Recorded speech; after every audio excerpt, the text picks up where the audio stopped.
Hey everyone, welcome to another episode of BrobusCast. It's been a bit. I'm your host Brobuscus. With me today is Aidan. Hello there. You totally stole Richard's intro, whatever. And Mate. We're starting this just after talking about Batman on Helium. That is about as much context as you're gonna get from that. All right. We're back to do this. I had no idea when we would be back to do this, but turns out it's now. And Because there won't be an echo on my end this time because I'm using my good mic, not my headset. Same there with mu- me. there might be a little bit on mine because I don't have. I should have mentioned this before we started. I don't have my earbuds on because my computer's a piece of crap when it comes to Bluetooth now for some reason. So if there is any Rip. echo, that's probably from me. Anyways, the Volume 7 soundtrack has come out this weekend. Finally! Yay. So we're gonna talk about it because man, there's a lot to talk about. This is a beefy soundtrack. Oh yeah, Lots of good songs. there's a total of 37 tracks. Yep. Although we're only going to be talking about a select few of them, the ones that are actual songs and not background music. Yeah. um, We're also going to be going in order of how they appeared in the show, not in the official album order, just to avoid the mess that the album order is in. yeah. It's I, I, ridiculous. lis- I listen to it on shuffle, so it's like, meh, whatever. Um, we're also gonna be talking mostly just about the new tracks, not the remixes of I May Fall and Nevermore. Although, mate, you did have a small thing to say about one of them. I have a thing to say about the Nevermore track, but I'll be saving that for when we get to a particular song. Okay, fair enough. Um, yeah, it's weird because the album order is fine for like the first two. Like, we have the intro first. That's duh. Then we have the first one that appeared in the actual episodes. Cool, and then it Just just jumps, love. and then it just jumps straight to one of the last tracks of the season, and then it jumps backwards and goes back in order, and then it doesn't, and then it kind of does again, and then it doesn't again. It's confusing. Um, It'd be hilarious to watch Volume 7 this way, honestly. Yeah, they just cut in the middle of the episode where it's Team Ruby landing to fight the um, Giga. Oh, I can't remember the name of the Grim. Um, Big ice rock thingy, anyway. yes, Big Then, Ice Rock thingy.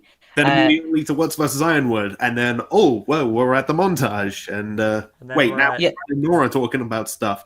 Team Ruby versus Aesop's. Back to Robin's party. Yeah, just in the basically middle of the party, Ruby just leaves to go beat up the Aesops. basically the first two and the last two are in the correct order. Um, that's where those those tracks are right where they are supposed to be. Um, but the rest they aren't. They so aren't. Uh, so yeah, we're gonna go in order of the volume, not the album. Um, but I'm sure we all have a lot to say about uh, a good chunk of these. So let's just get right into it. So first off, we have the intro theme. Duh. Um, Trust Love. Should probably get screenshots to whatever. I'll do it later. I mean, Yeah, if that you're might be a good idea. screenshots to go along with it, I would recommend the the pose at the end of the intro, Yeah. Um, which I remember all sorts of people saying this is the most anime intro Ruby has ever had. oh, it Pretty is. much. Um, it very much is. Um, uh, yeah, this is good. It's in my opinion, it's up there for one of the better intro themes. And I think all the intro themes are great, so that's saying something. Oh yeah, they all are. I would honestly. Oh, sorry. Yeah, I would put this up there as like one of the best. Not like on the same level as like This Will Be the Day. Yeah. But I will also say that it kind of in a way talks about like, well, it doesn't really talk about that.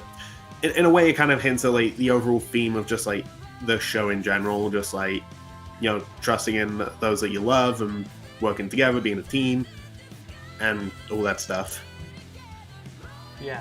It has I a lot also to do feel with it. trust, which is Oh, fun sorry. because there's a lot of mistrust going out this season, going through this volume. I also feel like it touches a little bit on a theme that's been in the show since the very beginning, like how you have like the naive view of the world, and like how you expect everything to like sort itself out, like that sort of stuff. But like you actually have to work yourself to fix your problems. You can't just like sit around and wait for like a magical fairy tale ending. Like you actually have to put in the work yourself. Yeah. Which is good because it like blends the themes of the show overall with like the main theme of Volume 7. It also just slaps in general. It's like it's got a good beat to it, good vocals, and it matches up with the actual intro itself very well, which I feel like all the intros do, but like I think Volume 7's intro has done it the best. Like it feels like they made the song first, and then they like made the intro to fit it, if you know what I mean. Yeah, I get ya. It's weird because if I remember correctly from what I've heard, the tracks aren't finished by the time the volume starts, which is weird. Like what we hear in the like when they start playing in the episodes, that's how much is that's they're made for that, and then they're finished by the time we get the full tracks. Really? Which is odd, but okay. I feel guess that like explains how. I mean, I don't know the ins and outs of the process, so I can't really say. True. I can imagine it'd be quite hard if you're like writing a song, like you do one bit and then like you immediately just have to jump on another song right away. You don't even get to finish the first one. I feel kind of sorry if that's the case. Yeah. I don't know. It's just what I've heard. I could be completely wrong. But if that's the case, that's weird. But yeah. Hold on. I need to get the. Oops, hold on. That's not what I wanted to do.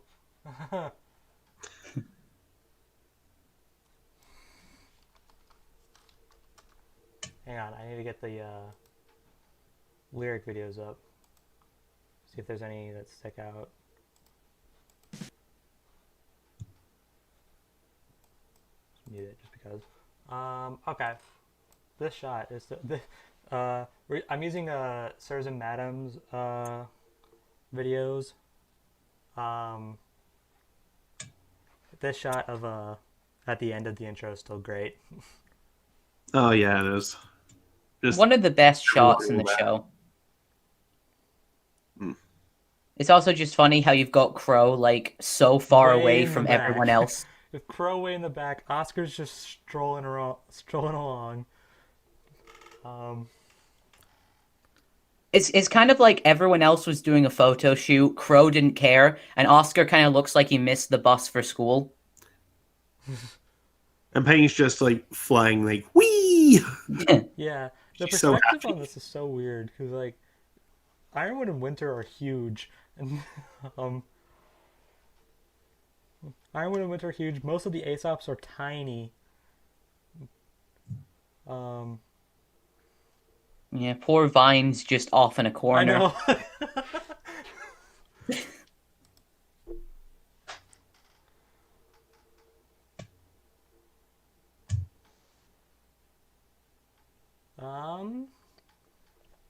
Really should have pulled this up earlier. We wouldn't have such a.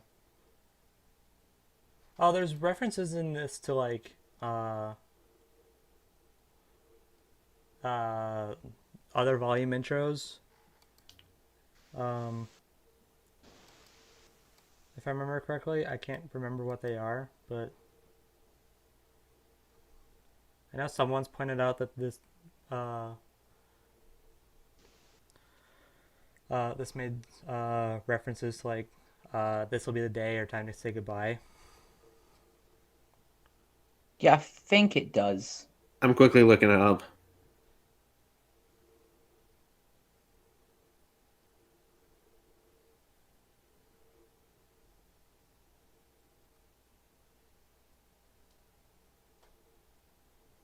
All right, well, whatever.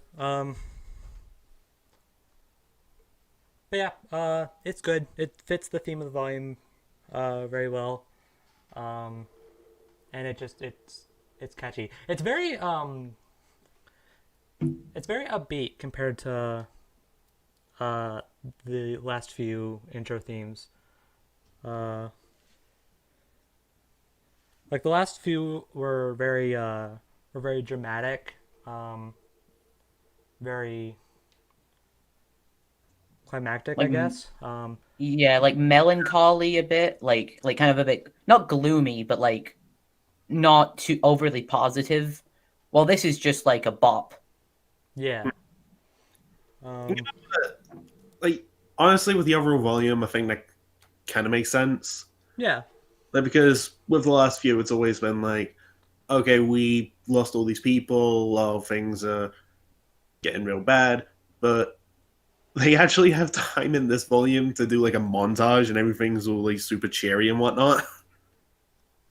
Until the ending, that is. Yeah. You know, they got to do kids stuff, you know, like for the first time since they were in high school. Which is ridiculous. Because, I mean, they've been out of school for like what was the gap between volume 3 and 4? It was like, I think that was about like 6 or so months, although if what I remember from After the Fall and Before the Dawn, they basically say that roughly a year has passed since the fall of Beacon. wow. Like, a year and like so and so months. I think that makes sense because I think Ruby was like close-ish to becoming 16 in like volume 3, and now she's 17 in volume 7. So, yeah. So that checks out.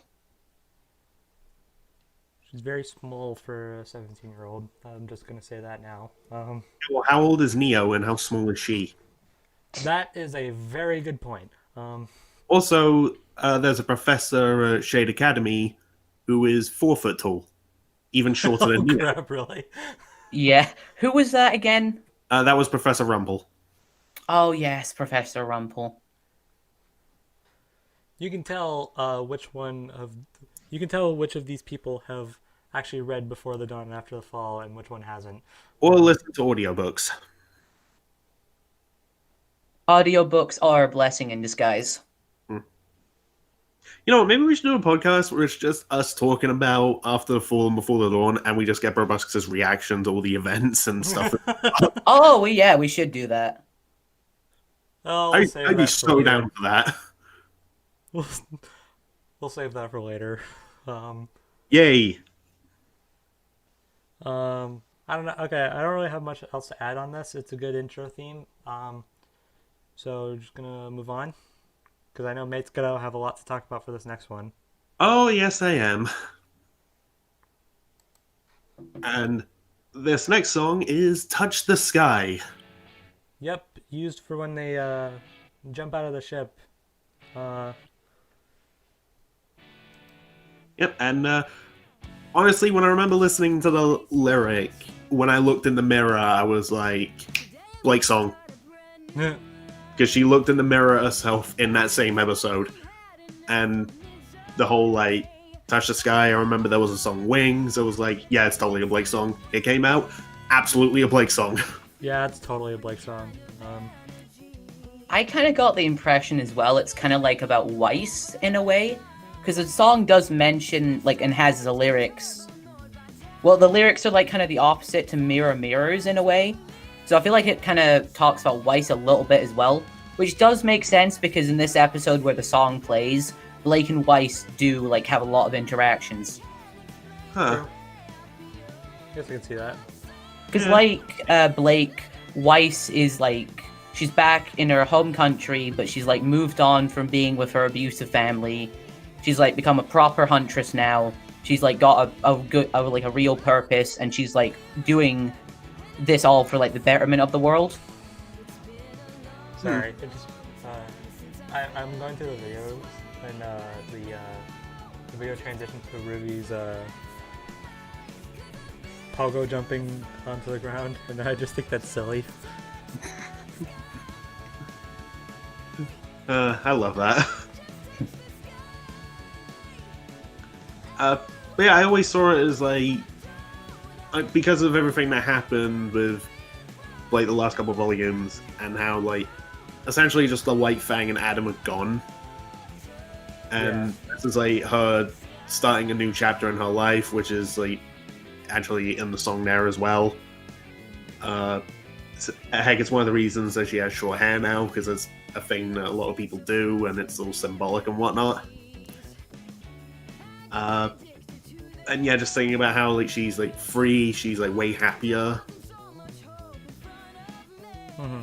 And there's always talk about like fly, soaring, and you know, touch the sky, and that links back to wings and whatnot. So, but yeah, I never actually thought about that being a thing for Weiss. That's interesting. I feel like it could also maybe apply to the others as well. Yeah, it could be like a up to interpretation thing. Yeah, I feel like that's what it is, because it can apply to Yang too. Yeah, I was gonna say I saw one reaction where someone linked it to Yang. And I'm like, I mean, I guess. Can't really see it affecting Ruby in any way, like it being about her, as much as the other three, but I do think it's more so up to interpretation. Yeah. Well, I mean, I think it makes the most sense for it to be Blake, because out of all of Team RWBY, she's probably suffered through the most. Yeah, and there's even that lyric that she's essentially done with suffering and misery.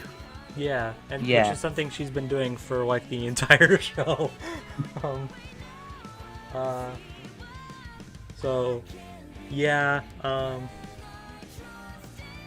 Like throughout the entire show, there was always that thought in the back of her head, like, something's gonna go wrong. My past is gonna come back to haunt me again. Gonna come back and bite me in the ass. Yeah, and then she lets her guard down, and then it does, and then like, and it's like, all right, well, I'm just done. But not anymore. Yeah, no longer will the White Fang ruin things for her. Instead, it's gonna be an immortal evil witch lady. Yeah, okay. Is that better? Not much better. Well, I mean, at least she could kill Adam. In this case, you can't really kill Salem, unfortunately. True. But now, I feel like there is gonna be a way. Probably. Well, there has to It's probably be. gonna be like Ruby Silver Eyes. I don't really see this show going down the whole, like, power of friendship, power of love thing, and, like, Salem legit learns, like, the importance of life and death. I remember talking to Max about this. Like, we've seen that Ruby's Silver Eyes can, like, petrify things. Just do that to Salem, break her into pieces, and then scatter the pieces across the planet. Yeah, or just get Ozpin to make another magic vault with his magic, and then just seal her inside there. Or if we're talking about sealing, have Fiona trap her in her pocket dimension. I was actually thinking that, yeah. And Unless it's like it works that it doesn't work on organic materials, but that could be a thing, like Rumple's semblance in the books. Plus, yeah. I'd be shocked if Salem didn't have like, I don't know, she could like break out of it or something. That's also possible, yeah. Could you imagine? It's like Volume 8. There's like the big fight against Salem. All of Team Ruby's defeated. All of Ironwood's like armies destroyed. Fiona just comes up to Salem, waves her hand. Salem's gone. No, even better. Show over. Even better. She puts her hand on Salem's shoulder. Hey. Boom. In the pocket dimension. And she looks at the camera. Suck on that, Miles. It's just like nothing personal, kid. Right behind her. Seals her away. Also, this is the longest track of this album, which is odd, but okay. Well, I mean, it doesn't help that like more than 30 seconds of it is just Yeah, the calming last music like at the 30 end, but seconds or okay. so, yeah. I'm not gonna lie, I do skip that sometimes. Yeah, me too. Yeah. And I'm just throwing this out there because we were talking about it before we started recording, but I was at work yesterday and I got this song stuck in my head for like most of the day. Yeah. But honestly, because it's actually a cheery song and it makes me feel happy, then it kept me in a better mood and I actually had a decent day. Oh yeah, this track came out on these tracks came out on the best day for me. Because if they hadn't, oh man, my day would have been garbage. Oof. Sorry. Yeah. Sorry about that. No, it's fine. All right. I guess we can move on. To hey, look, another Blake song, kind of. Brand New Day. Okay, I have a little interesting thing about this. What's that? Okay, so yeah, there's that lyric talking about like a brand new haircut, and boom, yeah, that's Blake. Yeah. But it's Casey and I think Caleb singing this. No, it's Jeff. Oh, it's Jeff. Okay, sorry, but and yeah, which is one funny. of one of Jeff's lyrics talk about being in the Drunk Hall of Fame. Yeah, that's Crow. So I was like, wait, is this a duet between Blake and Crow? Yeah, which is it's so weird. Because out of every character, I mentioned this in a video I may do, I don't know. But out of every character to get a duet track, the fact that it's Blake and Crow is completely bizarre to me. I mean, you know what? Like last volume, we got a duet between Blake and Yang. Well, yeah. You know, I wonder, is Blake just gonna do duets with the whole family? Oh man. Oh, could you imagine? It's like Blake and Yang were at the club with Team Funky, and then Crow just shows up. That's where he was. And it's like, Blake, come do some karaoke with me. Boom. I have like visioned that they're just like singing this song on a karaoke. I can't imagine Crow doing that. I would actually laugh if there was an episode like they just go like full meta. Let's say we go to Vacuo and Team Ruby go to this karaoke club and they're just singing all sorts of different songs that they have in the soundtrack. But like it's weird because these two characters they have little to no interaction throughout the entire show. And yet they get a duet. Yeah. I know, it's weird. Like, I think Blake has like one line of that, and I don't even know if this is. I think she has maybe one line of dialogue towards Crow. No, I think it's the opposite. Like Crow has a line of dialogue towards Blake. It's when they're on the train in Volume 6. The train's getting attacked. Oh, that's right. I forgot about that. Yeah. Oh, that's my luck, and Crow's like, "Oh, it's not yours." And aside from that, like on Crow's side of things, he has one line of dialogue about Blake, and yeah, that's it. Oh yeah, Volume 3. Yeah. Yeah, it's just weird how the first half is about Blake, the second half is about Crow. Essentially. yeah. Hey, there's a ship no one saw coming. Yeah. God, could you imagine how annoyed the Bumblebee shippers would be? I'm one of them, so I would be. I know. Yeah, you would be annoyed if Blake just suddenly was like, "Sorry, Yang, I'm kind of into your uncle." Oh man. That would be wicked gross.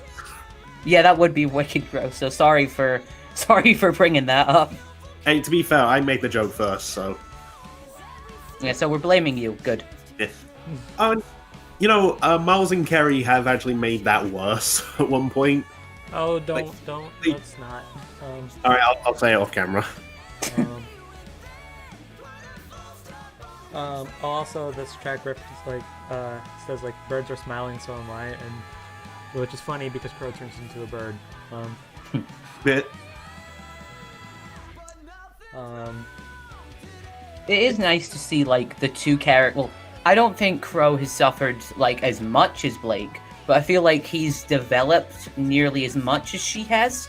Yeah. With like getting over his alcoholism, like in Volume 7, becoming less like pessimistic and everything.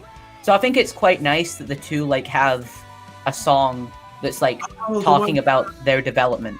The ones that have a more positive outlook nowadays. Having a super cheery song together. Oh, that's nice. Sorry. Complete side note. I really like Crow's new outfit. Oh yeah. Oh, I remember making this joke with Max. Do you remember that Team Stark photo we saw? Yeah, we mentioned this before.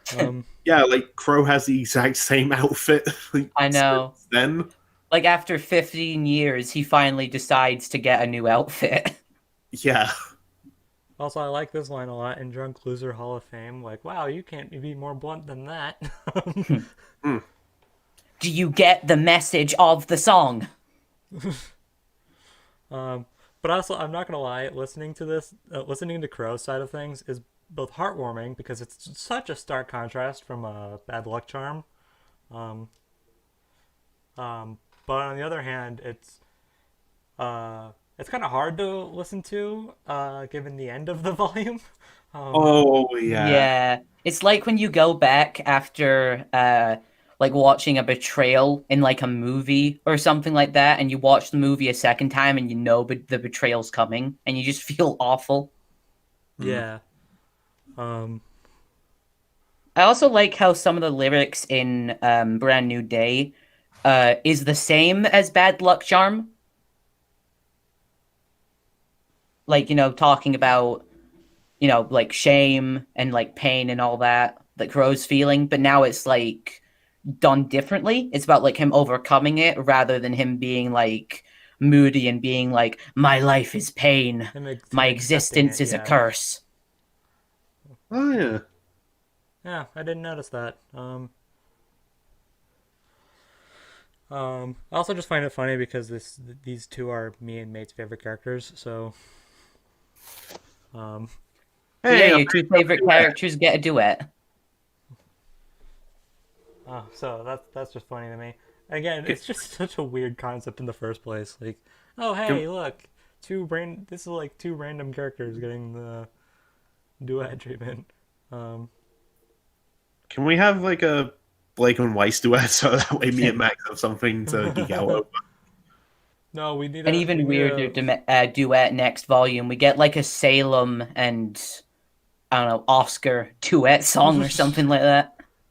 I mean, that one would make sense. No, we need a Blake and Ruby duet. Therefore, they'd have more interactions in a song than they do in the actual show. Oh, plus that would go back to my whole thing of like Blake just singing with the rest of the family. Like, Volume 8 is going to be her and Ruby, and then Volume 9 is going to be her and Tai Yang. Could you just imagine the first time like Tai meets Blake? She's just like, so, you want to sing a song? And he's like, sure. Like he's totally into it. Oh, I had this stupid idea. Volume 10, she does a duet with Raven, but it's a rap battle.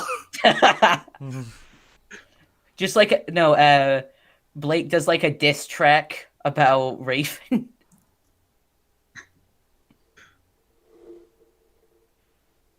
That would be funny.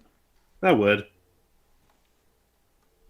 Also, props for this being the first ever montage song in RWBY. Yes. Yeah. It's funny because we get a bunch of montages, but the tracks involved are all background music.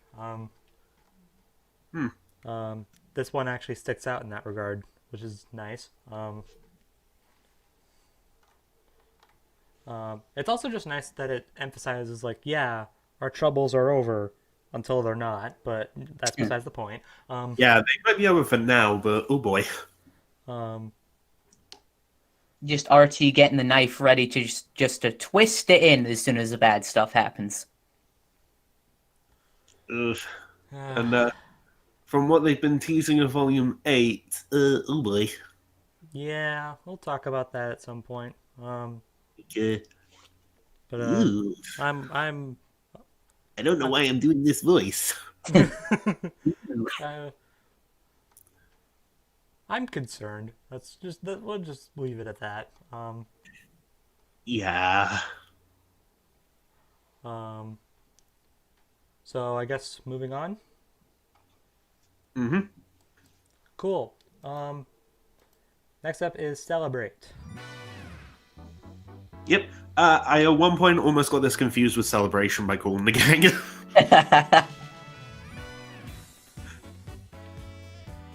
I mean, a similar name, and it honestly feels like it'd just be a song you would put in like a celebration sort of soundtrack.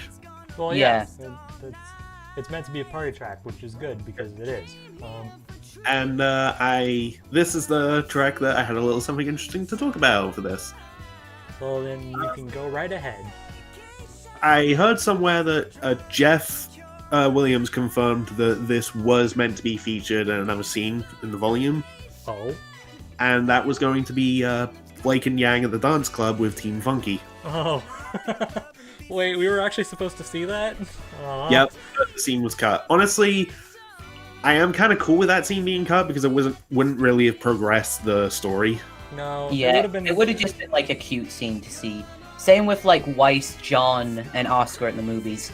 Though I did have this funny, like they hear people being like killed by Grimm, but they think it's like the movie special effects. It's like, wow, the effects in this movie is like fantastic. And then they just hear, my leg! They go outside and they're like, oh. That's not good. That's a lot of dead bodies. And they're just like, okay, if anyone asks, we were never here. Although, wouldn't they hear the sirens and then leave? Well, what if the sirens are in the movie they're watching? True. Yeah, you don't know what movie they watched. Now, I remember in one of mine and Max's discussions, we even came up with, like, what if all the movies at the theater are just references to other Rooster Teeth shows? Oh, that would be cool. Like, you got a Western, like, No Man of Nowhere. Like, you could make a family comedy, I guess, PG Camp. Or like a sci-fi Red versus Blue. I also saw this funny comic where it's like John... Death Battle is like a Whiz and Boomstick buddy cop movie. Oh, yes, I'd love to see I would watch the hell out of that. I also saw this comic where it's like Weiss and John go to the cinemas with Oscar, and it's like John puts on like a fake mustache, and it's like, all right, we're gonna try and get the family discount with our totally real son Oscar. I've seen that.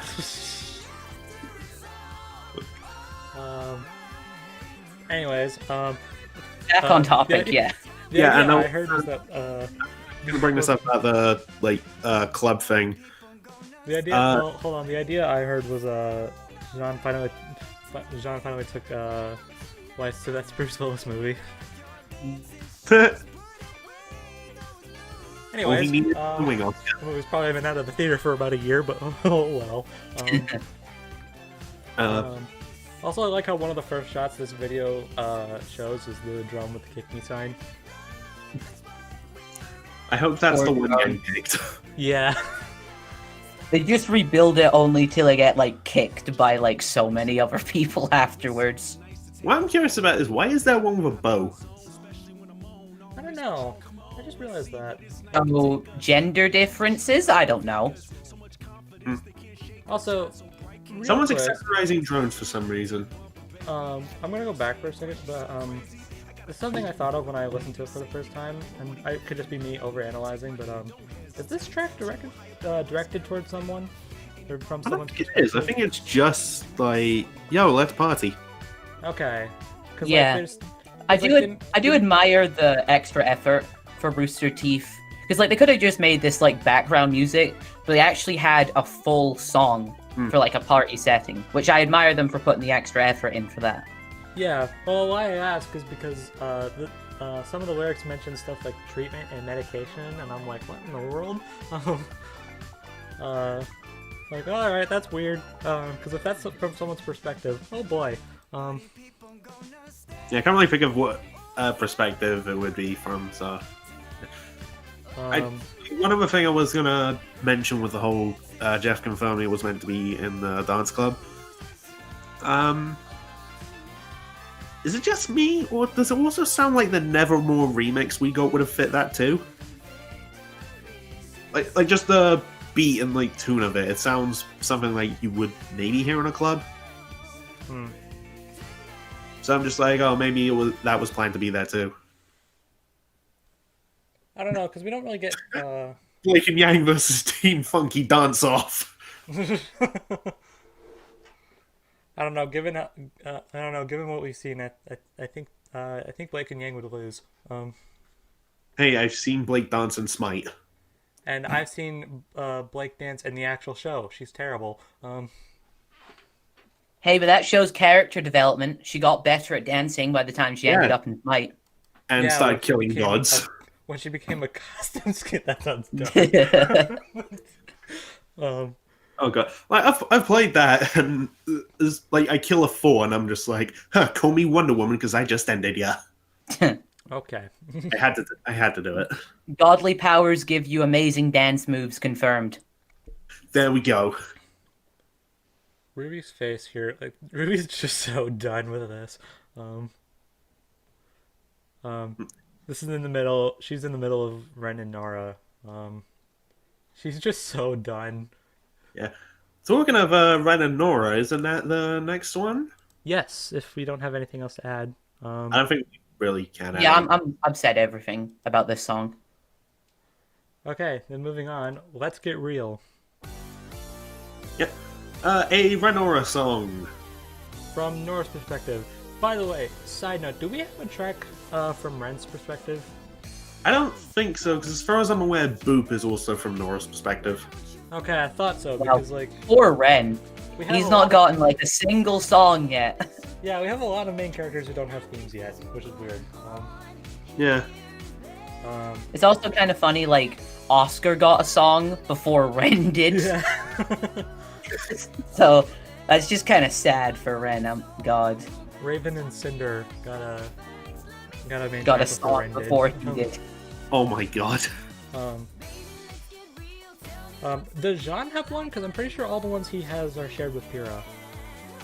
No, I don't think he's got one in his own, but at least he's got like a shared one. Because Yeah, all the yeah. songs that he's got with Pyrrha are like from both of their perspectives, whereas like all the Ren Nora songs are like All 2 of them are from Nora's perspective. 2 of them. Sorry. I like how this one is very much like this was also pretty much it plays during it's another track that plays during the party, so I kind of assumed it was just party background music, so whatever. And then I listened to it in full, and I'm like, oh wait, there's more to this. I think we only got like played 10 seconds from this song in like the actual show, because I think it was like Celebration up until the moment Ren and Nora had the argument, and then this song ended in like at the end of the kiss. So I don't think we got to hear much of this song in the Although actual we really show. didn't. proper. I've seen people bring up they did play acoustically. It was like when they were all in that plane, like about to fight all those grandma after they left Shinny Manor. Oh really? I never noticed that. Yeah, I didn't notice either. I'll have to go back and check. Yeah, I go on to like Tumblr and whatnot when new RWBY stuff comes out and just filter everything. That would explain it. People like leave a whole bunch of analysis stuff. It's actually really helpful for like noticing small details that I would have missed. Yeah. I just love how this it's like it's clearly from Nora's perspective, but Yeah. But I like how it pretty much emphasizes the Ren, main question what is we've your had deal? about Ren this entire volume. Ren, what is your deal? The volume's been over for a few months and I'm still confused. Get more into that in Volume 8. Yeah, honestly, I think it's just he's seeing his potential relationship with Nora as a bit of an issue when it comes to like Huntsman stuff and fighting Salem and everything. Yeah, I initially thought it was like learning about Salem, that she can't be killed. Kind of like shifted his perspective, but he doesn't act that way at all throughout Volume 6 or even like the first episode of this volume. I remember seeing a post somewhere. It's like it was about the idea of him talking to Jean and opening up about it, and it's just like, what if he's afraid to lose Nora the way Jean lost Pura? That would be an interesting conversation. That would be to like see in the show proper, which might happen considering the Volume 8 teaser, because we know like who's together in like what groups. Well, all we know is that Yang, Ren, Jean, and Oscar are together getting bikes. Yeah, but there is still the potential for that. Like, there's a whole bunch of context missing. I was thinking is also like Iron. Like, I know this is a bit weird, but I thought that Ren was like thinking like he was following Ironwood, believing that the only way for him to like succeed is to kind of like act a bit like Ironwood. So he was like focusing more on the mission and not really anything else. I did see a poster like to do with symbolism about that. It's like when Ironwood talks about declaring martial law, like all the people that are opposed to it on one side, but the people are for it on the other, and Ren's in the middle. Yeah, because I feel like it makes sense for Ren's character, because like he was in like a small village that was his own government, and because it didn't have the support of like a bigger military power, that's why his like entire village got wiped out. Thinking like maybe he's more trusting of Ironwood because he's thinking if someone like Ironwood was around, he might have not lost his parents or something like that. Also, this track but maybe I'm together too much That's into funny it. to me.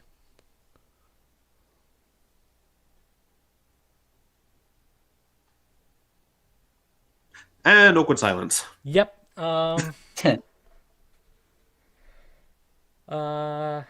Okay. But yeah, there's not too much to say about this song. It's a nice song, and the lyrics, make sense considering who it's about and what they're like thinking about and saying to the other person. All right. If that's done, I think we can move on. And unless I'm missing one, I think we've hit the main event. Let's see. I don't think so. I think we're... The next one is Hero. Cool. Yes. Oh man, I'm excited to talk about this one. Okay. I'm just gonna be blunt. I think this is my favorite of the album. I agree with you there. That's my personal favorite as well. Well, okay. To start off, the opening is not what I expected. Yeah, because the opening to Hero is like a softer, more like quiet melody and beat, which I wasn't expecting because of like how the song was shown in the actual series, because it was like it like started right at the action because it was taking place in a fight scene. Yeah. So to see this like slower build up and slower paced song, I was surprised, to be sure. Yeah, I was expecting you know the music that plays when like the episode starts, kind of like a very orchestral remix of the Atlas theme. Yeah. Oh, Yeah, yeah. that's kind of where I expected this track to start, and it so does not. Is it weird that I've sometimes envisioned like the opening just like I don't know why like, this comes to my mind first. Just like some dude that's just like by himself on a stage on a spotlight, just singing that bit, and then when it gets to the instrument, like the part we hear in the actual episode, that's when like the rest of like the performance lights up, and you see like everything else going on or something. Yeah. Like one of I those get what you like mean. slow build things. It also kind of reminds me of Mirror Mirror in a way, because like that too had like a slow, almost like opera-like start up, Yeah. and then it went to like the rock and roll, like big beats and like dramatic lyrics. Yeah. It's just weird because I was not expecting that. I listened to it. I'm like, wait, what? Hold on. Do I have the right track? And then the vocals kick in. I'm like, all right, well, I've got the right track, but like, what? Oh, Just also, had to this wait a artwork- minute. This artwork is hilarious.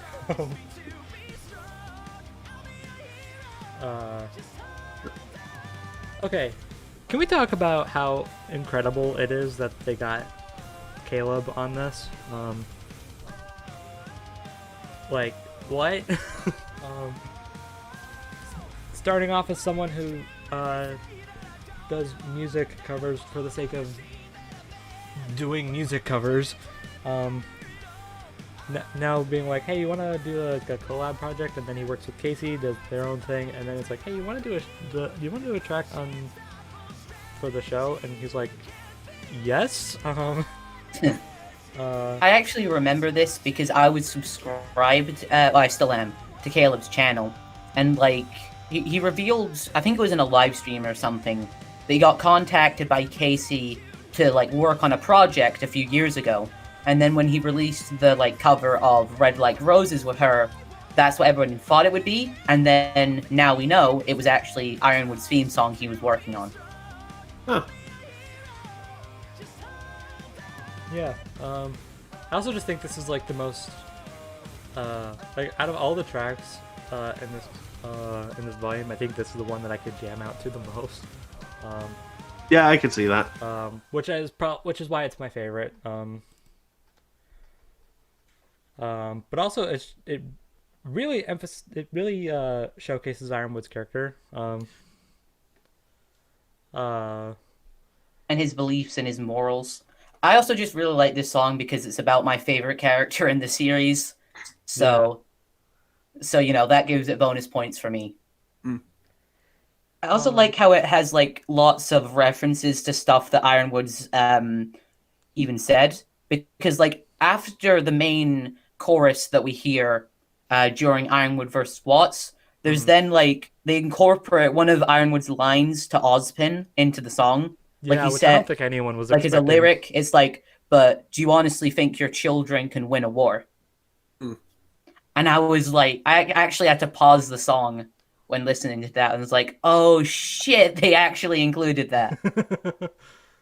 Also, is it just me, or I mean, I know this track takes place is played before Ironwood's big twist. But is it just me, or does it sound like even he's questioning that his idea isn't the greatest? Oh, you mean because of that line, what if it's true what they say, that I don't have a heart, that Yeah. I'm more of a machine than a man?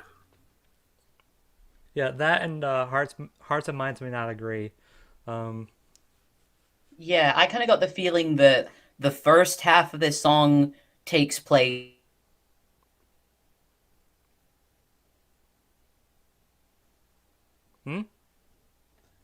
Oh, he cut out for you as well? Yeah. Oh, did I cut out? Yeah. Yeah, you're back now. Okay. Very good. what I was just saying there, I feel like this song is like split in two. So like the Okay. saying,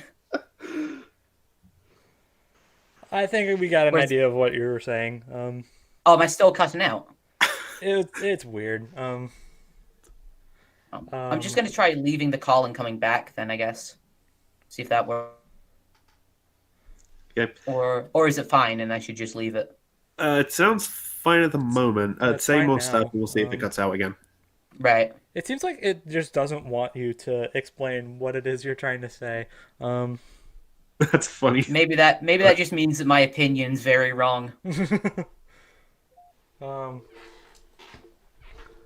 But yeah, I don't know. It just seems like it's just so weird because it seems like Ironwood is. It's like I said. It seems like Ironwood's questioning, like maybe jettisoning Atlas into orbit is probably not a good idea. But he's already gone this far. He can't go back. As much as we would all want him to, but whatever. Yeah. Yeah. I mean, he's basically like he couldn't go back now even if he wanted to, which is the sad part. Yeah. Yeah. I was listening to a Q&A with all the voice actors, like all of Team RWBY and Ironwood, and one of the questions was like, "Who's your favorite antagonist?" And I think Jason, Ironwood's voice actor, just brings up himself, and they were talking about because Ironwood believes in what he's doing so much. That's what makes him an interesting antagonist right now. It also makes him very dangerous. Yeah. It's also what makes him my personal favorite character. Because it's not like with like Watts or Tyrion where it's like selfish motivation or it's like insanity. Yeah, or it's like Cinder with like getting power, or Adam with getting power, or Salem with getting power. Yeah, that's a popular thing for some reason. Yeah. Ironwood literally just wants to save as many, he wants to save his people, but he's going around it in a bad way. But I like that it's not just Ironwood is bad, that's why we need to stop him. It's Ironwood's going at this in a different way, but there's a better way to do it. It's not just Ironwood bad. It's Ironwood's, going around it the wrong way, which I like because it's more of a morally gray stance. Because I can see some people actually siding with Ironwood up until he decides to I've seen people do that. Yeah, I've seen people and I did actually in a way side with him up until he decided to launch Atlas into space. That was the point I was like, yeah, you're kind of crazy now. I still like you, but you're crazy. I got Ironwood's plan from the start. It's the Amity Tower. That's a fantastic idea. Oh yeah. Telling people about Salem. I mean, I could see the positives, but I also see quite a few negatives. Although I do like how he turned it into a morale boosting speech. Mm-hmm. Yeah, which once again shows that he's not a bad guy. No, he's just it's kind of how I figured. I kind of figured this from the start, honestly. It's if Ironwood's gonna betray, which it kind of played out that way, but the more the volume went on, the more I was like, maybe not, and then he does. Damn you, Cinder! Everything was going fine until you showed up. Cinder ruins everything as usual. See, children, this is why we can't have nice things anymore. So true. Yeah, but I kind of figured it'd be like this. It'd be like one Ironwood of Team is RWBY, kill Cinder and take her maiden powers. Yeah, please, just end it. Hey, why stab her through her good eye? Jeez. But no, I kind of figured it'd be like Ironwood's not evil. I figured if he was going to betray, it's going to be like, okay, we both want the same thing, but you're going about it in a way that I can't support, so I have to stop you. And Yeah. lo and behold, that's exactly how it turned out. Because it was only natural that Ironwood would have like different viewpoints on how to like fight against a war compared to like Team Ruby and all that. Is it weird that the conflict of like Team Ruby and Ironwood is reminding me of Cap and Tony in Civil War? I was actually going to say that because Ironwood. Huh. And I was joking about this, and I'm going to say this for the audience. Listen to Hero again, and I dare you to tell me it wouldn't fit Iron Man to a T. Oh my god, I'm just picturing like Oh, an man. Iron Man AMV with Hero. That totally works. I'll make that, to be honest. No, there's even like that line. What if it's true what they say that I don't have a heart? There was that thing in the first Iron Man movie. Oh, Yeah. Oh, that. I just blew your mind with that, didn't I? I did. Well, that- Imagine and I if, also- like, in Volume 8, Winter pulls, like, a pepper and, like, puts, like, a statue on, like, Ironwood's desk saying, proof Ironwood has a heart.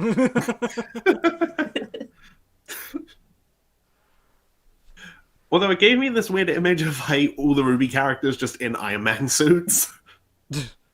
Could you just imagine Salem confronts I was going to say Salem confronts Iron Man there, but Salem confronts Ironwoods, and then he just like touches his chest, and like an Iron Man suit pops out.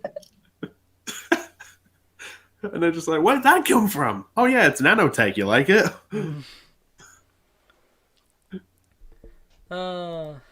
Okay. We created something beautiful today. Yes. I mean, there was that fan art you posted of Team Ruby collabing with Transformers. Oh yeah, the one of Optimus holding Ruby in his hand. Oh, that was cute. I wouldn't recommend showing that because I don't want copyright demons coming after me. But yeah, it reminded me of that. But all right, I guess we can move on because I don't. Is there anything more we need to say about Hero? No, I'm good. I've said pretty much everything I wanted to say, or everything my mic will allow me to say. I'm sorry, but that's funny. It's like, Honest. Hangout says no. Yeah, your opinion is wrong. You don't get to say it. Damn you, Hangouts. Anyways, moving on. So this The next one is War, right? War. What is it good for? I had two people. I mean, come on. Yeah, that was pretty low-hanging fruit. Okay, I'm gonna say this: if Hero didn't exist, I think this one would be my favorite. Because it's so good. It's so good. Let's be real. Like, it's so good. Just describes every track. True. Also, this is sung by a quartet. I like how they're dubbed the Maiden Quartet. That's funny.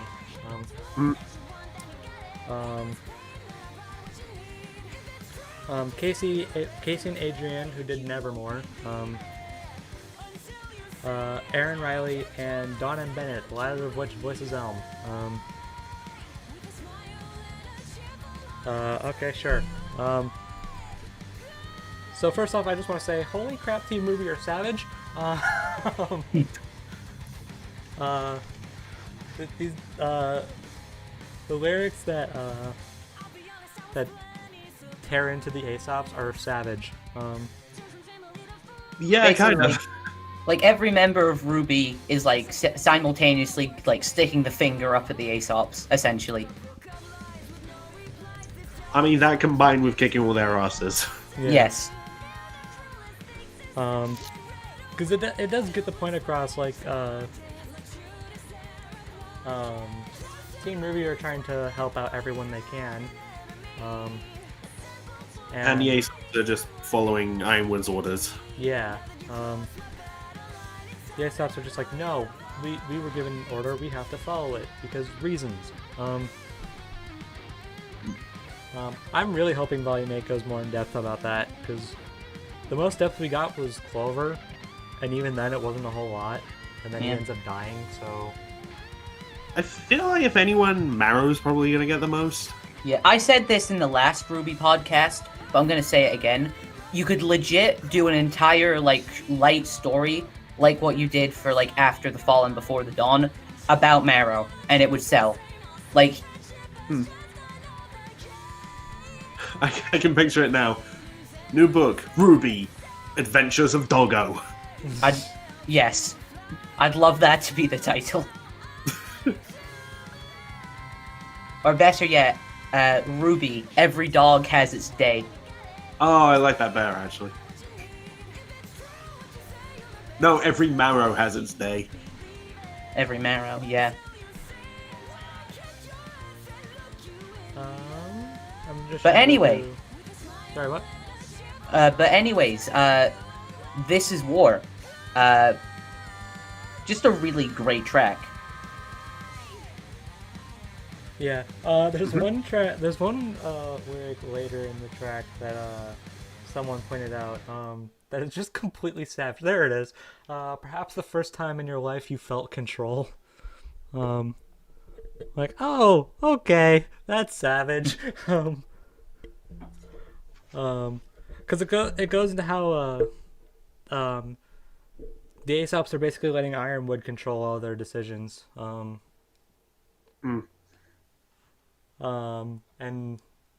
Team RWBY thinks that's a bad idea because it is. Not saying Ironwood's a bad leader or anything. Well, I mean, he did shoot a child, but you know, whatever.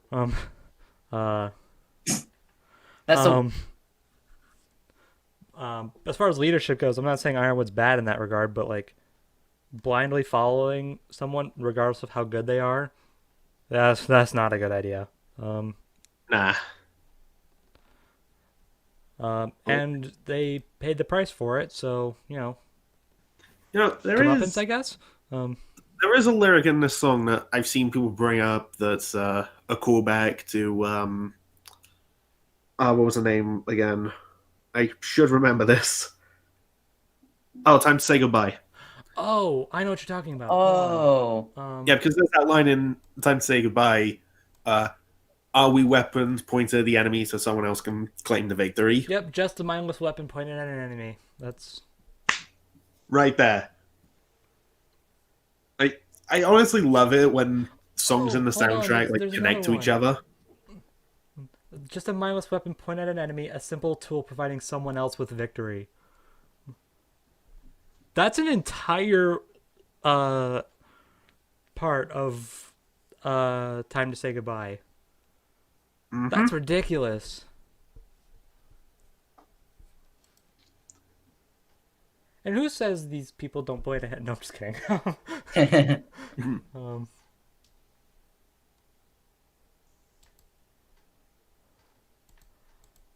I like this line a lot. You failed to fly, but somehow I'm to blame. Because like I said before, like, we're the ones trying to help everybody out, and yet somehow we're the enemies.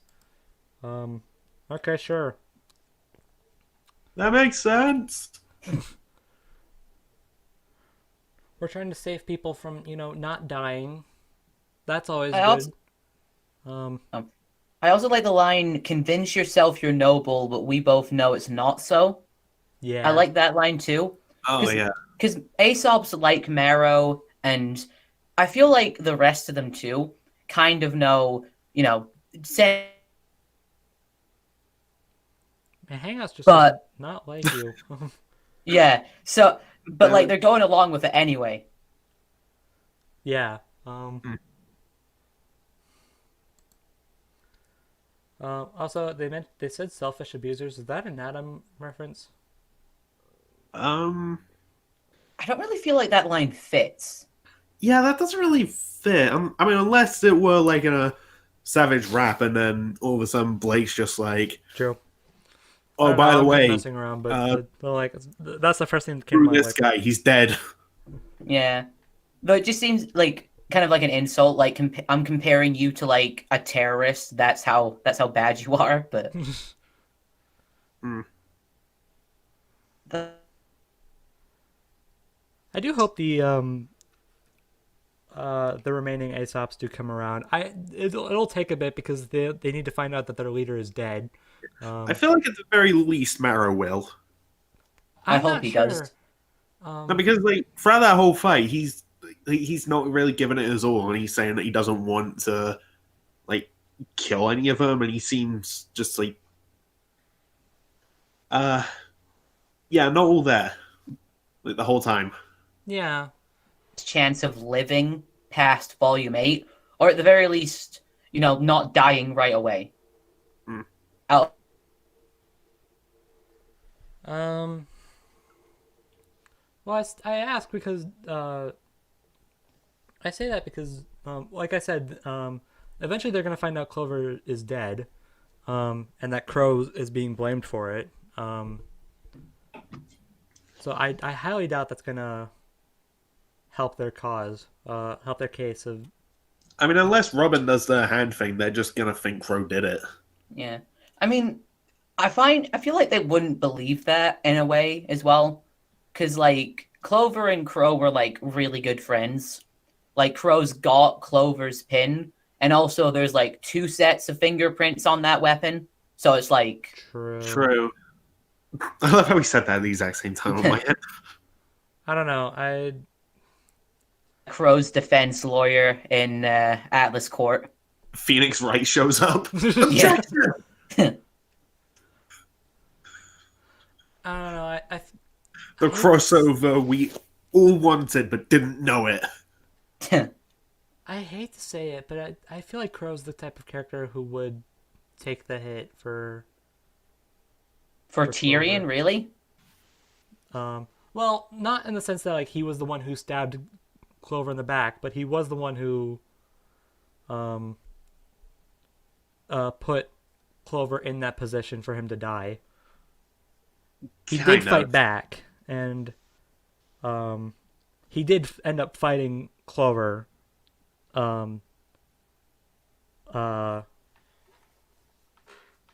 And like fighting Clover, teaming up with Tyrion. Yeah. Well, I remember Max bringing us up to me like the whole time when it's like the three of them against each other. Clover's exclusively attacking Crow. I know, Yeah. but like, So it's kind of Clover's fault as well. Like, I feel like the only one that wasn't holding the idiot stick in that fight was Tyrion. Oh yeah, Tyrion played that like a freaking genius. He yeah. 3D chess that entire time. Just like puppeteering everything. Yeah, Tyrion. I've said this before, and I'll say it again. Tyrion is Ruby's Joker. Pretty much. Pretty much. Like he's even got the laugh. Yeah. And it's not like he's dumb. He's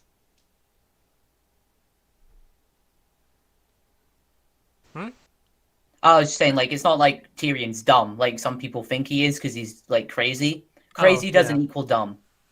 No, he's Nah. a very intelligent villain.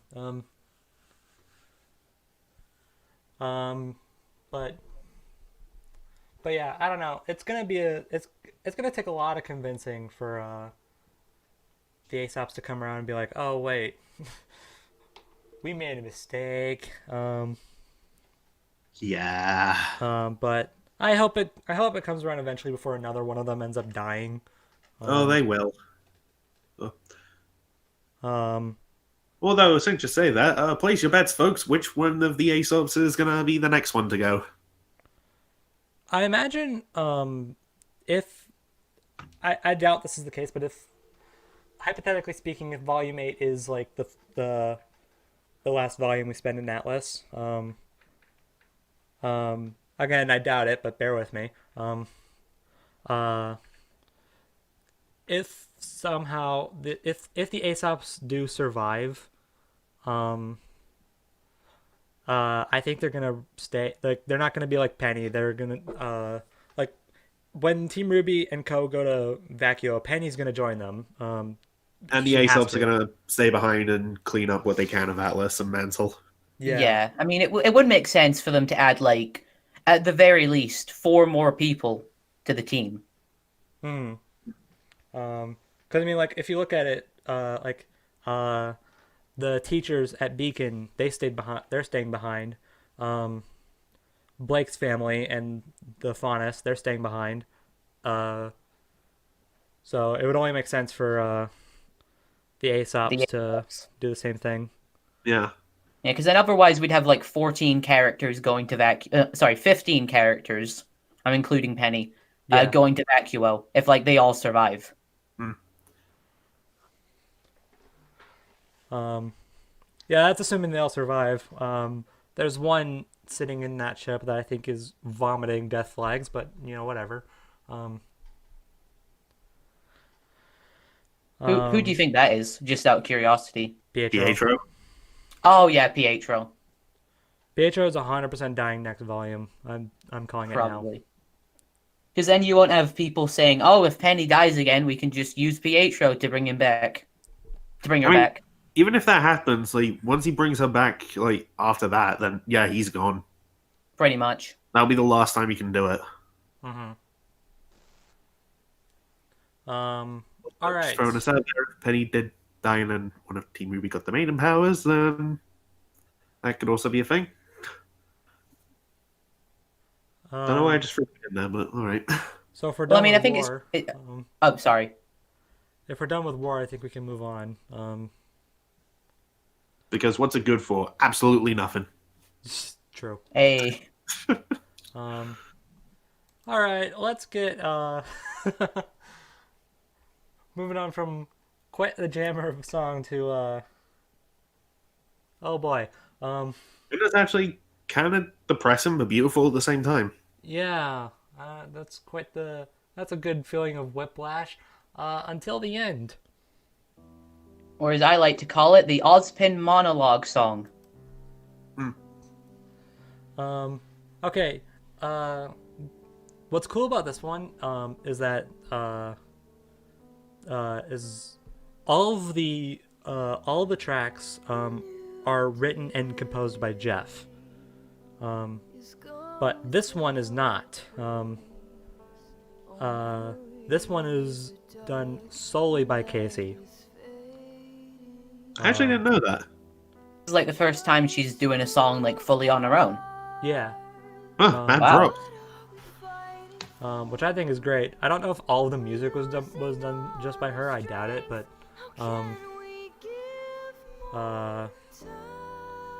but the lyrics and obviously the vocals were done by her. So I had no idea what to expect going into this aside from sadness, and yeah, we got sadness.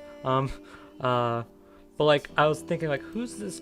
Who's That's something I can't really work out. Like I've seen people say, "Oh, it's like it's from RWBY's perspective," and when it comes to the "Power I Will Harness" line, that's in reference to her Silver Eyes. Yeah, the other idea was that it was Robin because there's that part that plays when Robin's trying to comfort Crow. But listening through it, I so doubt it. Yeah. I honestly feel like it's about Penny. If obviously this is all up to interpretation, but oh yeah, of course. Yeah, it's like another one of those up to interpretation songs. Yeah, but going through Sirs and Madam's video, I think this is a summer track. A summer track? What makes you say that? Potentially, yeah. Hold on, because there's a part where they have Summer show up on screen. Could you just imagine while all this is going on, like Summer's ghost is just singing this song in the background? I like to think that this is like, maybe this is like a lullaby song that Summer would have sung to RWBY. Pretty depressing, but yeah, I was just about to say, yeah, pretty depressing lullaby. It's very depressing, but that's what I imagined when I was listening. Then again, we have like songs that we teach kids like in the UK that are actually quite depressing. Like one's about the plague. And Yeah, we've got some weird music. Also, a lot of songs can be like seen as creepy if you look at it from like a different perspective. Like you know the Santa Claus song. It's like he sees when you are sleeping, he knows when you're awake. That's Yeah, creepy actually. if you think about it.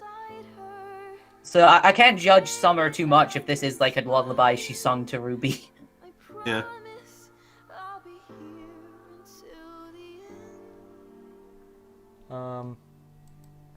But yeah, it's meant to be a ballad. It's meant to be this volume's obligatory sad song, and yeah, it is. I think I remember seeing some say like it could also be an Oscar track. Doubt. I could maybe see it, though I feel like Fear is more To from be Oscar's honest- perspective. No, to be honest, I'm also thinking like this power I will harness could be in reference to Ozpin's magic. Potentially, yeah. Um, Though that can apply to a lot of characters, like True. Yeah. or Ruby or This line, should we fall into darkness? Remember in the last podcast when we were speculating, what if Summer isn't dead? oh. I think this helps. I think that helped fuel that idea a little bit, and I don't know how to feel about that. I mean, I'm still kind of hoping Summer, like they don't go with the whole like "oh, Summer is secretly alive" thing, because then I'm gonna have a lot of questions as to what the hell she was doing all this time. Yeah, like where was she? Then Like- again, I hope they don't go for like the grim. I don't know how I feel about that one. Like you know that AU that got like really popular with like a grimmed Pyrrha and like how that's a way to bring people back or something like that. Oh yeah. You know, the Team Juniper voice actors commented on something like that. Oh, did they? Yeah, there was a Q&A and they were asked like, "Oh, if you were in control of the story and could have something happen for your character, what would it be?" Jen Brown Flout said that no, she wouldn't just resurrect Pyrrha because that would take away a whole lot. But Yeah. does like the idea of if she were to come back, she comes out back as like a grimified version and has to fight everyone. It was weird to say, but I'm okay with that for Pyrrha. Yeah, for Pyrrha exclusive. Like not every dead character Yeah. coming back. Pyrrha Like, exclusively. Absolutely. yeah. If they do it for more than just Pyrrha, that's gonna be a little Like imagine if Ruby did what they did in Naruto and bring back like an army of like revived dead characters. Yeah. We've got Adam. Torchwick. We got Sienna, we got Adam, we got Talk. Yeah. I mean, that would be cool for like a fan fiction or fan comic, but not really something I want to see in the actual show itself. Yeah. For Summer Oh, sorry. for Summer I think best I think that what you can do with her, assuming she's not dead, I think the best way to go about it is she's secretly working for Salem. I mean, there is that person that we don't know about. Yeah. The one that Salem spoke to in Volume 4. About, the relic is there. I honestly think like it's either she's working for Salem or she's dead, and I hate both sides of that, but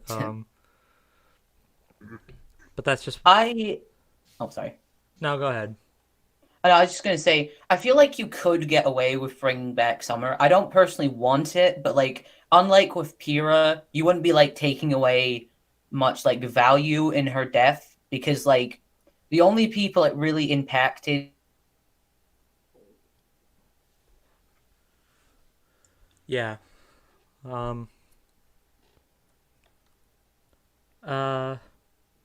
I think bringing Summer in, like, as far as like storytelling is concerned, I think bringing Summer in as like a secret associate for Salem, would make an interesting side plot. Mm-hmm.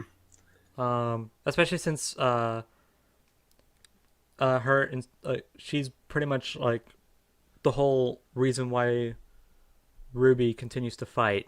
Um, And it would make sense in a way because we know that Summer went after Salem, and we also know that Salem wants the Silver-Eyed Warriors for some reason. yeah, yeah. Because, That like, was if that was honestly something that was super confusing for a long time. Like Salem wants the Silver-Eyed Warriors, and yet she doesn't want them dead. yeah, Okay. my theory was maybe she wanted to do something like maybe Danzo from Naruto, where it's like she wants to like harness the Silver Eyes and use them herself for some reason, but I don't know about that. Hmm. I think I don't that's- know. Maybe she thinks that could be a key to like defeating the gods, just because the god of light had silver eyes, and maybe. essentially just anything that the god of darkness like had around, he was able to just disperse it like that. Yeah, and Salem did see that, to be fair. Like, she witnessed that firsthand. Hmm. So, yeah, that could make sense. She wants, like, a silver-eyed warrior around to, like, help her fight the god of darkness, maybe? Maybe, but then what the hell do you do against the god of light? Well, that's the Um, thing. The Silver Eyes didn't affect the God of Darkness that much at all. Oh yeah, true. It stunned Yeah, him but for a that bit, but that was about it. But then again, like, I don't think the God of Light was, like, trying to kill his brother. No, but Oh yeah, true. they, He was only really using it to get rid of the Grim that, like, the God of Darkness sent at him. He wasn't Yeah, using it to attack his brother. So, like, yeah, but the light still He- came. If I remember correctly, I can go back and look. But if I remember correctly, the light still came into contact with um, the God of Darkness. Hold on, I'm going back. I'm gonna see.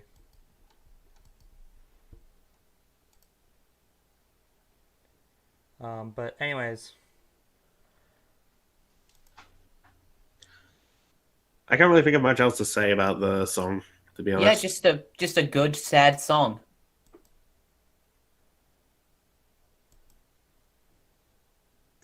Yeah, it's actually something that I would put up there with like Anakin's betrayal from Revenge of the Sith. It's just something that's like beautiful. I want to say haunting and like sad all at the same time. Yeah. Because it can Yeah. make you feel so many emotions just, like, with the lyrics alone. Yeah. I feel like if you showed this song to someone that's not seen RWBY, they would still feel a similar way to how RWBY fans probably felt when they saw that song or when they listened to that song. Yeah. Also, by the way, I compare it to like, Anakin's betrayal. Just throwing this out there. Both composers have Williams as their last name. Coincidence? probably. Yeah, probably. Also, I like this one comment. Ruby needs a hug. I feel like everyone needs a hug at this point. Yeah. Yeah. Ruby needs time to. As far as I know, she hasn't really had time to like let everything sink in and get her feelings out. I mean, there's the potential we could see that in Volume 8. Yeah. Just based on some stuff that Lindsay may have hinted at. Well, I feel we like can that will talk be at about the that end later. of Volume 8, though. Like, I feel like most of it is going to be fighting, and then because I'm guessing that they're going to lose, so I feel like at the end, Ruby's just going to like break down. Yeah. But, Maybe. Like, we're going to lose Atlas, but then they're going to say Vacuo or something. yeah, they're gonna lose Atlas. I imagine Ironwood's gonna drop, just gonna drop it on Salem in an act of redemption and sacrifice. Oh, that's a hell of a way to like self-sacrifice yourself. Just drop a freaking continent on someone. Yeah. Yeah. Well, the And problem write is it that it down. won't work. Well, the problem is that it won't work. It'd be cool, though. It would, but it would also, destroy an entire continent. But whatever. I know this is like depressingly dark, but could you just imagine he does it with everyone still on Atlas? Oh god. He's just like a captain goes down with his ship and his people and just yeets Atlas into Salem. Oh boy. I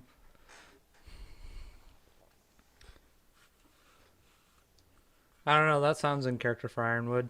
That's not exactly redemption, but Yeah, no, really redemption, but Like I mean, one that hell sounds of a like something Ironwood would self-sacrifice. do. mm-hmm. Anyways, we went completely off the rail. Let's move on. Yeah, we got like one left, don't we? Yep. Fear, the credits theme, which by the way I explicitly decided not to listen to when the credits rolled because I wanted to do a video on the soundtrack. So it coming out Oh, so now have you not heard was, it, or? the first time I've ever listened to it. It's good. I've seen people say that it's they prefer this to Nevermore, and I don't agree. I prefer Nevermore. Yeah, even though it's about a character that I really like, I still think Nevermore is a better song in my opinion. But I still think this is good. Nevermore is just, honestly just more satisfying. It's two characters who have been through a lot, finally getting their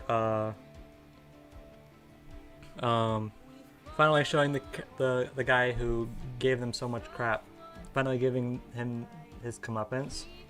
Yeah, death. Yeah. Yeah.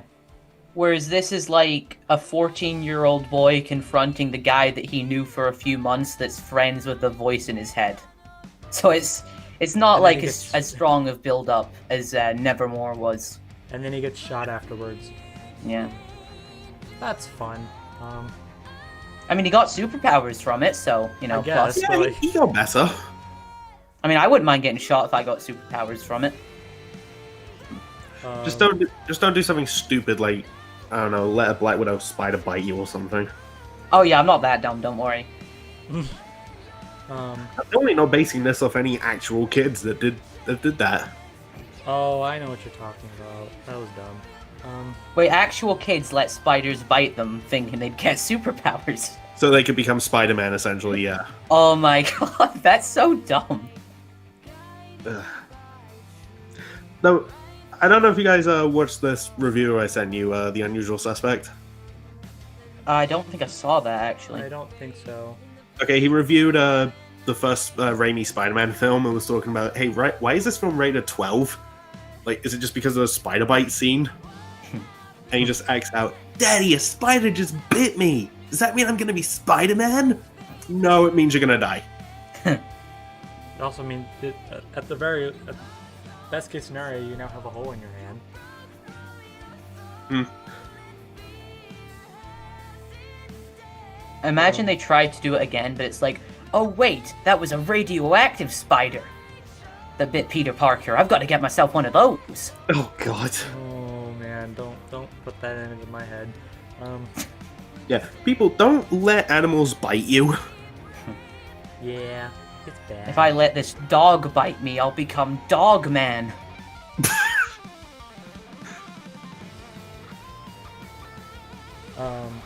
I think this track is more like it's Oscar, duh, but there's a little bit of Ozpin in there, especially knowing his the speech he gives until the end.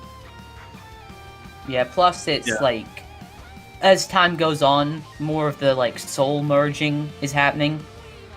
So like, Oscar's got more Ozpin in him. Yeah,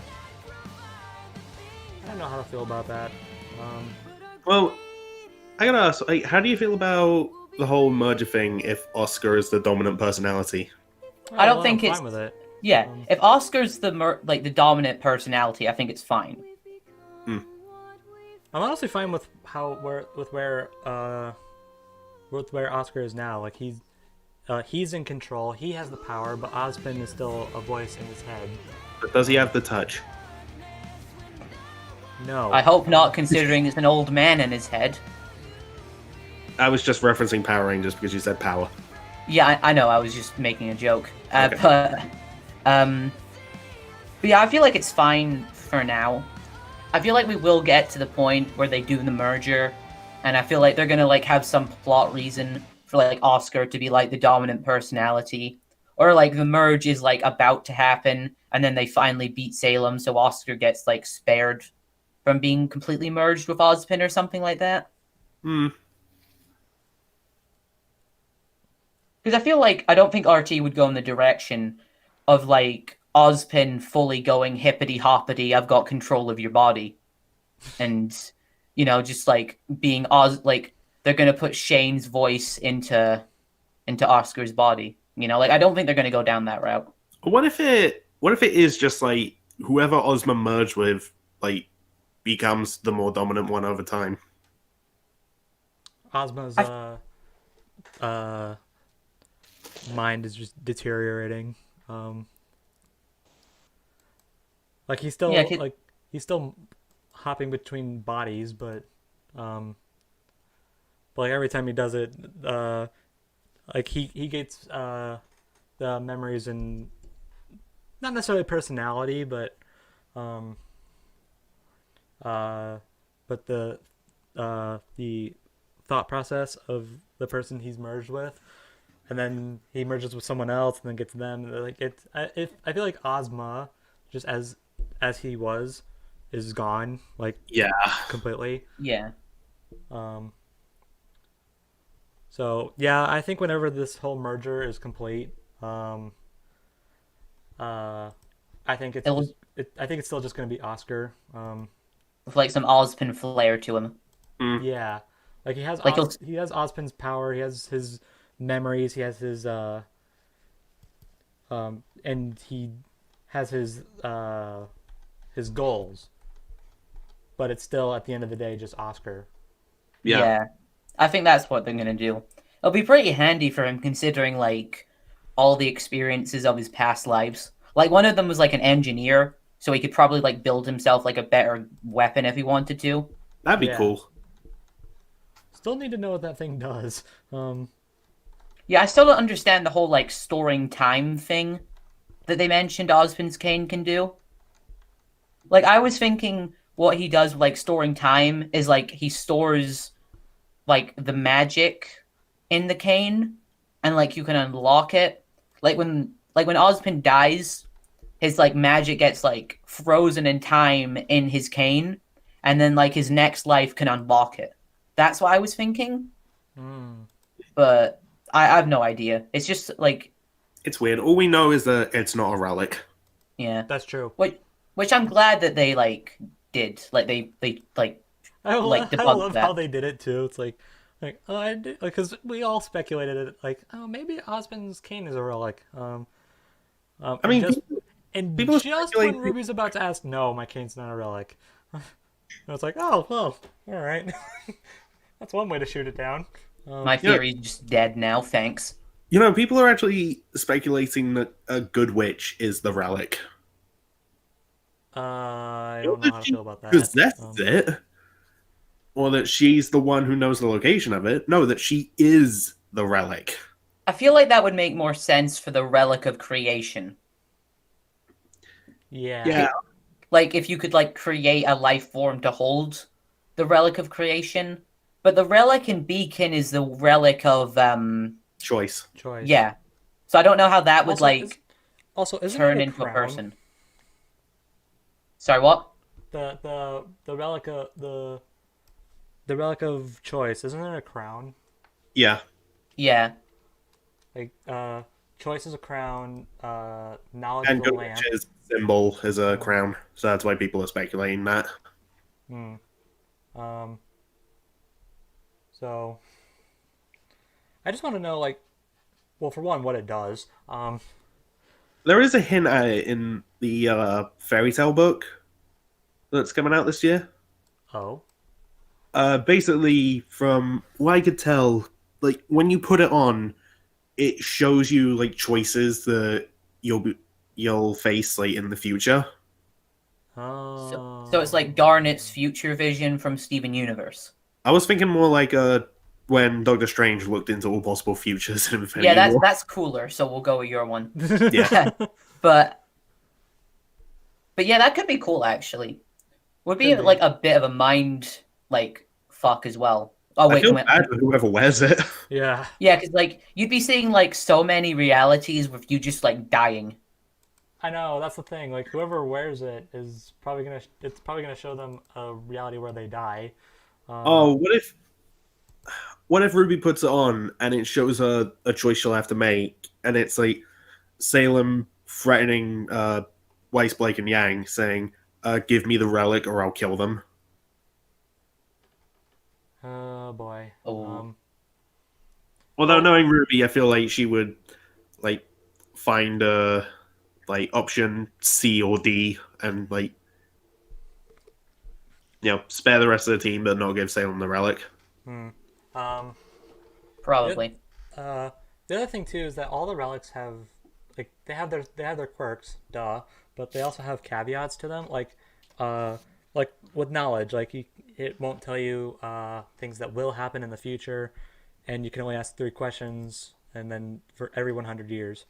Yeah. The stuff of creation can only be used for like one thing One at a thing time. at a time. So they use it to raise Atlas because that makes sense. Makes you wonder what the Sword of Destruction does. Well, Yeah, I mean, right. it destroys Like things. Duh. what Maybe can- it's something like it can destroy something, but like you get like a kickback from doing it. well, it's like, just you take- interesting because the relic of destruction is a sword, but like swords already destroy. So I mean, what if it's just this basic sword? Could you imagine if there's like this subplot where like someone steals the Sword of Destruction, but like loses it, and then it just like ends up in like a random like weapons market, Oh and god. and someone just buys it thinking it's like a regular like cool looking sword? Well, what I'm saying is, what if it's just that? What if it's just a regular sword? That'd be like the lamest I know. relic possible. Oh no, wait. What if it's already gone? They open the vault and it's just an IOU note saying, "I owe you one relic." Uh, I just find it fun. and it's What does the Relic of Destruction do? Well, you see, Ruby, it's a sword, so it can destroy things on its own. That's kind of lame. Didn't say all the relics had cool powers. There is. I remember seeing like a bit of speculation that I really like about where the Crown of Choice is. that? What if it's like under the temple in the Emerald Forest, Oh, that'd be cool. Oh, and that's why it's so hard to find? maybe. Plus, it would be like because that's the last relic we're gonna get to, so it'd be ending it where the series began. Yeah, plus with all like the chess pieces in there, it makes sense. Like you're built like as you go through the temple, you have to deal like you see the pawns and the rooks and the knights, and then the further you get in, the closer you get to like the most important piece, which is the crown. The king. Yeah. Yeah. Yeah, I can see that. Unless you're Team Coffee, in which case they had something else. Could They you got imagine? relegated to It books. turns out that Yatsuhashi's sword was the relic of destruction all along. I like that. All right, I think we're good. Oh no, better yet, it's Adam's sword, and now it's just sitting at the bottom of a river. Well, at least it's safe. True. Yeah. I feel one's like gonna find that it down would there. make No sense one's for gonna go look Adam for though, him. because he was only able to use the like his semblance through the sword, Yeah. not really through like his body like Yang could. Yeah. So I feel like it would have been cool if like it was revealed that he didn't have a semblance and it was like the sword's ability all along. Huh. Hmm. I just think it's funny because no one's gonna go look for it. No one's gonna go look for him. The only people who know where he is are the ones who killed him. God, how weird would it be if they have to go back to the cliff that they pushed it, like they like knocked him off, and Well, then like they have to Jump go. into the water and Yeah, search. they have to like go scuba diving for his corpse to Oh, to God. get the sword of destruction. That's morbid. Yeah, it is. Um, It but would like, be, yeah. who else is gonna go look for him? He's pretty much done. He was pretty much done working for Salem. Yeah, he murdered like 90% of the White Fang. Yeah. Plus, the rest of them were like, "Oh, he's a coward. He like abandoned all our people at the Battle of Haven. Yeah. Let them get arrested." Yeah. So it's either Adam killed them or like Gira's dealing with it with Ilya. Yeah, I actually wouldn't mind seeing Garikali and Ilya again. Yeah, Oh, they have to briefly, I come think back at that would some be point. nice. Hmm. Would be cool if, like, at the end of RWBY, everyone shows up like Endgame style at the Emerald Yeah. Forest. Oh no, that's what Raven's doing the whole time. She's gathering everyone, Oh, that would be That would cool. be Yeah. cool. and then we have like Salem bringing in a whole Grim army. Team Ruby is still willing to fight it, and then Yang just says, "Hey Yang, on your left." Also, it'd be funny because Raven would like have to go to all these different people and like make a connection to them in order to open up the portals. So it'd just be like Raven having to befriend like so many people in order to pull that off.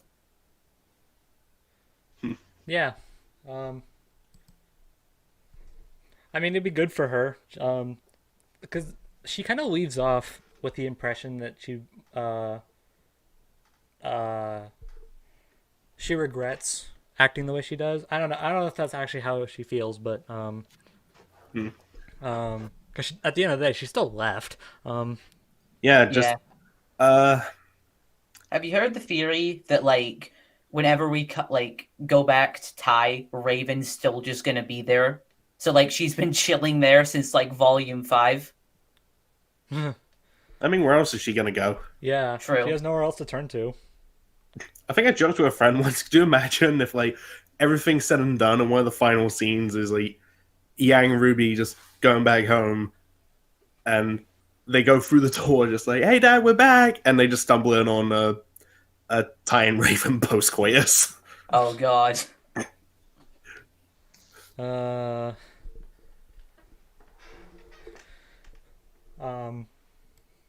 but yeah, so I think we're good. So I think it's good to just end it here. Yeah. Yep. And hey, anyone who's watching this, let us know. Would you like us to do a podcast about After the Fall and Before the Dawn? Whereas, keep in mind, Brobuscus still hasn't read or listened to any of them, and the whole podcast is just getting his reactions to all the events. Yeah. If we actually do that, I'm gonna make it up. I'm gonna make it a point to not read or listen to those. Are you so like me and Mate have to like explain everything to you just to get your like bare bones reaction to it? Yeah, Yeah. like all the events that happen in Vacuo, all the characters, like backstories that got told. Or Yeah. better I yet, mean, he there's reads some both minor of them details and he I like know. absolutely hates them. So he's like just going off about how much he doesn't like the books for the entire podcast while we're like trying to defend it. I mean, there's minor details I know. Like I know how it ties into the show. But there's a lot I don't know, so we can get into that. But yeah, for now, I think we're good. Oh, and also let us know what your favorite song from the soundtrack was in the comments. And why is it Hero? Yes. Why is it Hero the objectively best song? Because Like, yeah, I've said it before, Touch the Sky is my personal favorite, but I will say objectively, Hero is probably the best. yeah, because you have your right to your opinion, but that doesn't mean your opinion is correct. Hero is like the most like it has the most like value to it, like when you go back and listen to it.